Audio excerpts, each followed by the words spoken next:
हाँ जी क्लास। सो chapter number 6 में आगे देखिए कुछ रिमार्क्स हैं। तो फर्स्ट रिमार्क क्या है कि अगर यू कोई फाइनाइट डायमेंशनल वेक्टर स्पेस है डायमेंशन n का over field f and v कोई फाइनाइट डायमेंशनल वेक्टर स्पेस है of dimension m over the same field f, then the vector space LU of v of linear transformations from u to v is also a finite dimensional and is of dimension m into n.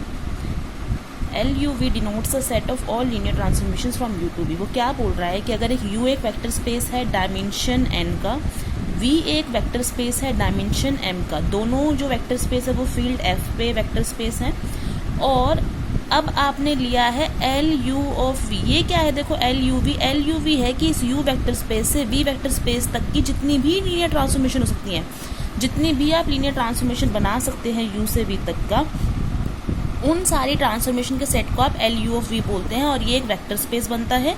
और इस vector space का फिर dimension क्या होता है, dimension of u into dimension of v, मतलब n into m, ये बोल रहा है।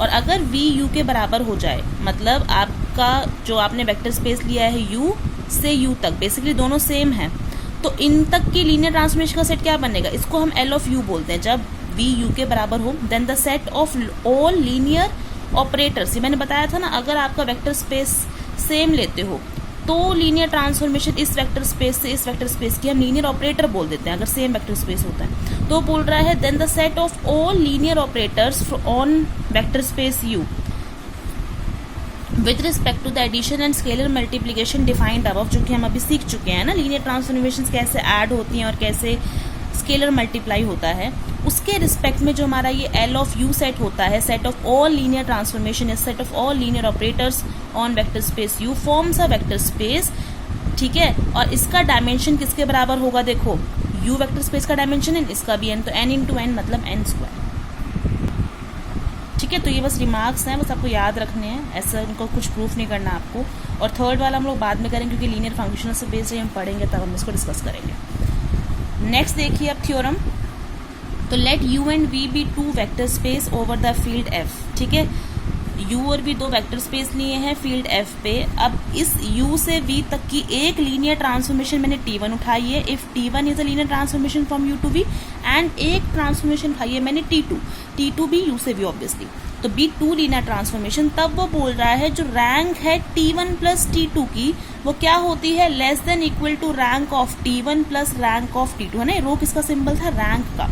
अब थोड़ा सा ना डेफिनेशंस क्लियर रखना, ठीक है। अब देखो rank of t1 plus t2 का मतलब क्या है, कि जो आपकी t1 plus t2 linear transformation है, जो कि कहाँ से कहाँ तक होगी, ऑब्वियसली अगर t1 u से v है, t2 u से v है, तो t1 plus t2 linear transformation भी कहाँ से होगी, ऑब्वियसली u से v तक। तो वो बोल रहा है इस linear transformation t1 plus t2 की जो रैंक होगी, रैंक आप लोगों को पता है ना, अगर कोई t ट्रांसफॉर्मेशन होती है u से v तक, तो रैंक ऑफ इस लीनियर ट्रांसफॉर्मेशन t वो क्या होती है, जो रेंज स्पेस होता है आपका, range space of this t linear transformation, उसका डायमेंशन, और रेंज किसका सबस्पेस होता था, इस v वेक्टर स्पेस का, राइट। तो similarly t1 plus t2 linear transformation का रैंक क्या होगा, rank of t1 plus t2 basically जो आपका रेंज स्पेस होगा, किसका, रेंज स्पेस ऑफ किस लीनियर ट्रांसफॉर्मेशन का, t1 प्लस t2, उस रेंज स्पेस के डायमेंशन के बराबर। और ये range space of t1 plus t2 भी किसका, ऑब्वियसली सबस्पेस बनेगा v का। तो बस t को t1 प्लस t2 से रिप्लेस कर दिया और कुछ नहीं है, तो अपनी डायरेक्शन वही रखना अप्रोच की, ठीक है। तो देखो अब इसको प्रूफ कैसे करेंगे। तो सबसे पहले तो देखो the some of t1 and t2 है ना, दो ट्रांसफॉर्मेशन का सम कैसे डिफाइंड होता है, t1 plus t2 from u vector space to v।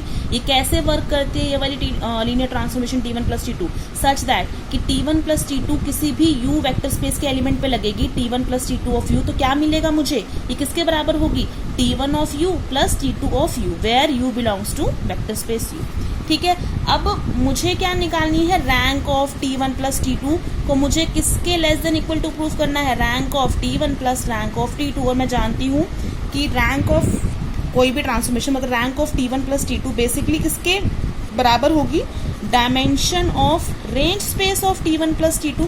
और रेंज स्पेस का मतलब क्या होता है, अगर कोई t ट्रांसफॉर्मेशन है फॉर एग्जाम्पल u से v, तो रेंज स्पेस ऑफ t का मतलब क्या होता है कि रेंज स्पेस में v के वो वेक्टर्स आएंगे v सच दैट v क्या बन रहा होगा, किसी भी u वेक्टर स्पेस के एलिमेंट की image such that v is equal to t of u, यही होती है डेफिनेशन।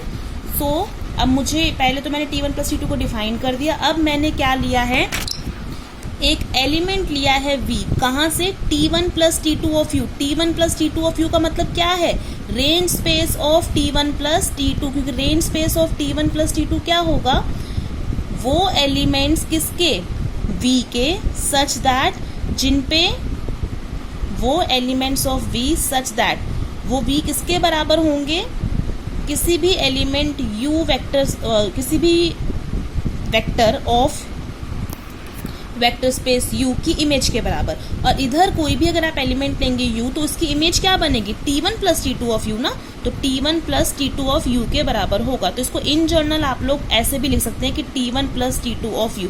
इसका मतलब क्या है, u वेक्टर स्पेस पे जब ये t1 प्लस t2 ट्रांसफॉर्मेशन लगेगी तो जो वैल्यूज आएंगे, और वो ऑब्वियसली किसके बराबर होगी, रेंज स्पेस की ही बराबर होगी। तो उसने क्या लिया है, एक एलिमेंट लिया है v belongs to t1 plus t2 of u। इसका मीनिंग समझ लेना, ये क्या है, basically range space of t1 plus t2 को आप लोग ऐसे भी लिख सकते हैं। तो अगर कोई t ट्रांसफॉर्मेशन है u से v, तो रेंज स्पेस ऑफ t बोल दो या t ऑफ u बोल दो, सेम बात है। तो मैंने एक एलिमेंट लिया है v, कहाँ से, t1 plus t2 of u से, बी आर्बिट्री। अब अगर आपने v उठाया है t1 plus t2 of u, इसका मतलब range space of t1 plus t2, इसका मतलब आपको u वेक्टर स्पेस का एक एलिमेंट मिलेगा u सच दैट v उसकी इमेज होगी। मतलब there exist some vector u belongs to u such that v किसके बराबर होगा, t1 plus t2 of u, है ना, by the definition of range space. उसके बाद अब t1 plus t2 of u कैसे खुलता है, t1 of u plus t2 of u। इसका मतलब v किसके बराबर है, t1 of u plus t2 of u। अब इसको ध्यान से देखो, अगर कोई v वेक्टर किसी w1 प्लस w2 के बराबर है, w1 vector plus w2 vector, where w1 vector w1 subspace को बिलोंग कर रहा है और w2 वेक्टर w2 सबस्पेस को बिलोंग कर रहा है, तो बेसिकली v एलिमेंट किसको बिलोंग कर गया, w1 प्लस w2 सबस्पेस को ना। ये w1 प्लस w2 मतलब लीनियर सम की डेफिनेशन होती थी आपकी। तो यहाँ से अगर आप देखेंगे जो t1 ऑफ u एलिमेंट होगा, ये किसको बिलोंग करेगा, t1 लीनियर ट्रांसफॉर्मेशन कहाँ है, u से v तक है, तो रेंज स्पेस ऑफ t1 बोल लो या t1 ऑफ u बोल दो, एक ही बात है। तो जो t1 ऑफ u एलिमेंट होगा वो किसको बिलोंग करेगा, रेंज स्पेस ऑफ t1 ना। अगर आप u कोई एलिमेंट लेंगे u वेक्टर स्पेस में से, तो इस पे t1 लगने के बाद जो t1 ऑफ u एलिमेंट जाएगा वो किस में जाएगा, रेंज स्पेस में तो जाएगा ना। रेंज स्पेस ऑफ t1 का मतलब t1 ऑफ u, तो t1 ऑफ u एलिमेंट किसको बिलोंग करेगा, t1 ऑफ u में, मतलब कि basically range space of u में, sorry range space of t1 में, ठीक है। Similarly t2 of u element, t2 linear transformation कहाँ से कहाँ तक, अगेन u से v तक है, तो जो t2 ऑफ u एलिमेंट होगा, मतलब आपने u वेक्टर कोई लिया है u वेक्टर स्पेस में से, तो t2 ऑफ u करके जो एलिमेंट आएगा वो किस में जाएगा, रेंज स्पेस ऑफ t2 में। और रेंज स्पेस ऑफ t2 को अगेन आप क्या लिख सकते हैं, t2 ऑफ u में। तो basically t2 of u element किस में जाएगा, t2 of u vector space में, मतलब इसमें। तो v अब किस में चला गया है, इन दोनों सब स्पेस के सम में चला गया है, ठीक है, क्योंकि रेंज स्पेस क्या बनते थे, सब स्पेस ही बनते थे। अब देखो आपने क्या लिया था, एक एलिमेंट लिया था v, कहाँ से, t1 plus t2 of u में से, वो किस में चला गया है जाकर के, t1 of u plus t2 of u। इसका मतलब क्या है, ये जो पूरा स्पेस है वो इसमें कंटेंट है, मतलब t1 plus t2 of u किस में कंटेंट है, t1 of u plus t2 of u, ठीक है। उसके बाद ये हम लोग पढ़ते थे कि अगर u कंटेंट है v में, तो इसका मतलब डायमेंशन ऑफ u क्या है, less than equal to dimension of v, है ना। तो इसका मतलब t1 plus t2 of u is contained in t1 of u plus t2 of u। इसका मतलब dimension of t1 plus t2 of u क्या है, लेस देन इक्वल टू है डायमेंशन इस पूरे का, मतलब dimension of t1 of u plus t2 of u। फिर एक और भी हमने थ्योरम करी थी कि dimension of w1 plus w2 subspace क्या होता है, लेस देन इक्वल टू होता है dimension of w1 plus dimension of w2। तो मतलब कि ये जो है dimension of t1 of u plus t2 of u, ये किससे लेस है, further dimension of t1 of u plus dimension of t2 of u। तो ये फाइनली ये चीज किससे लेस देन इक्वल टू हो गई, dimension of t1 plus t2 of u किससे लेस देन इक्वल टू हो गया, dimension of t1 of u plus dimension of t2 of u। अब dimension of t1 plus t2 of u का मतलब क्या है, basically t1 plus t2 of u का मतलब क्या है, range space of t1 plus t2। Dimension of t1 of u, t1 of u का मतलब क्या है, range space of t1, t2 of u का मतलब क्या है, रेंज स्पेस ऑफ t2। तो मुझे बताओ dimension of range space of t1 plus t2 basically किसकी रैंक है, t1 प्लस t2 की, is less than equal two similarly dimension of range space of t1, ये क्या है, rank of t1 plus dimension of range space of T2 किसके बराबर है, rank of T2। तो हमने क्या नोटिस कर लिया यहाँ से कि rank of T1 plus T2 linear transformation क्या है, less than equal to rank of T1 plus rank of T2। तो आपकी पिछली डेफिनेशन सारी क्लियर होनी चाहिए, क्योंकि तभी ये सब क्लियर होगा। नेक्स्ट देखो अब 6.5। नेक्स्ट हम बात कर रहे हैं product of two linear transformation, जिसको हम composition of two linear transformation भी बोलते हैं। तो अगेन अब इस बार क्या लिया इसने, 3 वेक्टर स्पेस लिए हैं U V W भी 3 vector space over a field F। एक मैंने T1 ट्रांसफॉर्मेशन लिया U से V वेक्टर स्पेस तक की, और T2 फिर लीनियर ट्रांसफॉर्मेशन लिए V से W तक की। तो देखो बेसिकली 3 स्पेस हैं U V and W। T1 linear transformation कहाँ से कहाँ तक भेज रही है, U से V तक। T2 क्या है, V से W तक। तो आपका इस तरीके से अगर कुछ हो, then we define T2 T1 linear transformation, जिसको हम बोलते हैं कॉम्पोजिशन या फिर product of T2 and T1। तो T2 इंटू T1 कैसे डिफाइंड होगी। अब मुझे ये बताओ ये T2 T1 कैसे डिफाइंड होगी। कह रहा है कि T2 T1 ऑफ U किसके बराबर है, T2 into T1 of U। Where ये जो आपकी T2 इंटू T1 वाली जो लीनियर ट्रांसफॉर्मेशन होगी वो कहाँ से कहाँ तक होगी, U से डायरेक्ट W तक की, U से W तक की। और ये कैसे वर्क करती है कि T2 T1 अगर आपने किसी भी एलिमेंट U पे लगाई है वेक्टर स्पेस U के, तो वो किसके बराबर होगी, T2 ऐसे ही रहेगा। पहले किस पे लगाएंगे, पहले आप ये T1 ट्रांसफॉर्मेशन U पे लगाएंगे, फिर जो एलिमेंट आएगा उस पे क्या लगाएंगे, ये T2 लीनियर ट्रांसफॉर्मेशन लगाएंगे।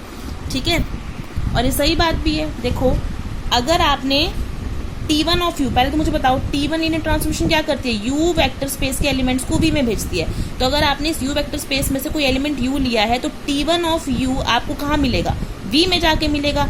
तो अब ये T1 ऑफ U किसका एलिमेंट मिल गया है आपको, V वेक्टर स्पेस का। T1 ऑफ U यहाँ घुस गया है। अब इस पे जब आप T2 लीनियर ट्रांसफॉर्मेशन लगाएंगे, क्योंकि T2 किस पे लगती है, T2 क्या करती है, V वेक्टर स्पेस को एलिमेंट्स को W में भेजती है। तो अब इस T1 ऑफ U एलिमेंट पे जब आप T2 लीनियर ट्रांसफॉर्मेशन लगाएंगे, T2 लगाएंगे किस पे, T1 ऑफ U पे। तो फाइनली ये जो एलिमेंट होगा T2 of T1 of U, ये जाके किस में मिलेगा आपको, W में। तो finally T2 T1 element T2 T1 आपकी लीनियर ट्रांसफॉर्मेशन क्या करती है, U वेक्टर स्पेस के एलिमेंट्स को डायरेक्ट किस में भेजती है, W में। ठीक है, तो ये डेफिनेशन है कंपोजिशन या फिर product of two linear transformation. उसके बाद देखो नेक्स्ट थ्योरम क्या कह रही है कि जो कंपोजिशन होता है टू लीनियर ट्रांसफॉर्मेशन का, जो कि ऐसे डिफाइंड है ना, T2 T1 जो मैंने बताया आपको, वो बोल रहा है प्रूफ करो कि ये क्या बनती है, T2 T1 from U vector space to W vector space, जो कि इस तरह से डिफाइंड है, is again a linear transformation. ये मैंने ऐसे आपको पहली दूसरी थ्योरम भी ऐसे कराई थी। अब मैं इसकी डेफिनेशन अच्छे से बता चुकी हूँ कंपोजिशन की, तो ये थ्योरम पहले खुद ट्राई करना, नहीं होगी तो बताना, तो मैं इसका प्रूफ कराऊंगी। तो कीजिए इसको आज। Thank you.